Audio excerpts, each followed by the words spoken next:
घंटे से ज्यादा नहीं रह पाएंगे, निकाल दिए जाएंगे, बाहर निकाल दिए जाएंगे। और जब जाएंगे आप तो कुछ नहीं इसमें से लेके जाएंगे। जैसे यज्ञ से जाते हैं तो एक मुट्ठी राख आप लगा करके एक चुटकी जाते हैं, बस आपका पूरा समूचा जीवन बीतने के बाद आपका लास्ट में केवल बचेगा तो एक मुट्ठी शेष राख, और उसी राख को, उसी खाक को, उसी भस्म को, उसी अस्थियों को गंगा जी में, यही तो है जीवन का सार।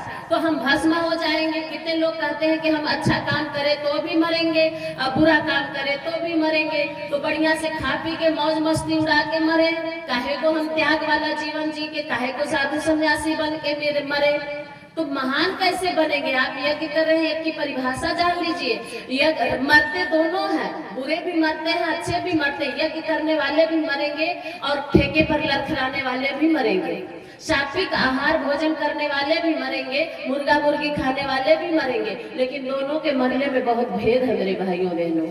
लकड़ी दो प्रकार की होती है। एक लकड़ी वो है जो आपके चूल्हे में जलती है। चूल्हे में जलने वाली लकड़ी का भी जब जल जाने के बाद एक मुट्ठी राख बचता है, और यज्ञशाला में जो आप समिधा डाल रहे हैं, घी डालेंगे, सब डालेंगे, ये भी लकड़ी जल रही है, वो भी लकड़ी जल रही है, लेकिन दोनों के जलने में भेद है। बुरा आदमी भी जी रहा है, कीड़े मकोड़े कुत्ते बिल्ली का जीवन जी रहा है, और एक श्रेष्ठ व्यक्ति भी जी रहा है, लेकिन दोनों के जीने में भेद है, दोनों के मरने में भेद है।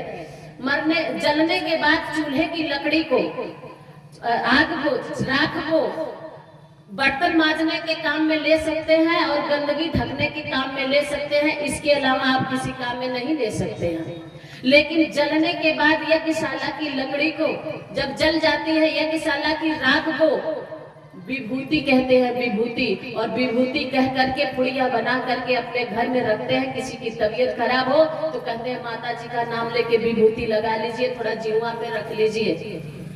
लकड़ी वही है, आग वही है, जलती वही है, लेकिन दोनों के जलने में कितना भेद है। एक गंदगी के ऊपर डाल दी जाती है राख बना करके, और एक को सर माथे पे लगाया जाता है विभूति बना करके। ये यज्ञ आपको विभूति बना देगा। मरेंगे आप भी मरेगा, वो भी शराबी भी मरेगा, कबाबी भी मरेगा, और यज्ञ करता भी मरेगा, गायत्री साधना करने वाला भी मरेगा, लेकिन दोनों के राख में, दोनों के मरने में, जीने में यही भेद है। एक सर माथे पर चढ़ता है और एक गंदगी ढकने के काम आता है। तो हम भस्म बने, कौन सी विभूति बने, कौन सी इस जीवन को कौन सी लकड़ी बनाए? यज्ञ की समिधा बनाए या चूल्हे में जलने वाली लकड़ी बनाए? ये आपको यज्ञ की समिधा बना देता है यज्ञ, महान बना देता है यज्ञ। आप लोग सोचे कि हम कुछ नहीं पाए।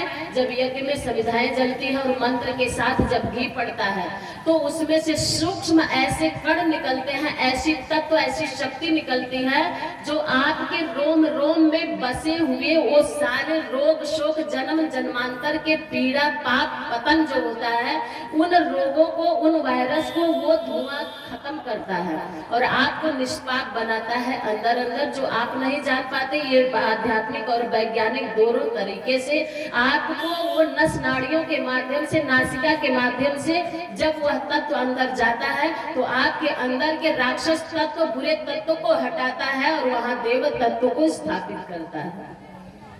ये यज्ञ एक कोई स्वाहा स्वाहा करने का ही शब्द नहीं, ये एक शुद्ध विज्ञान है।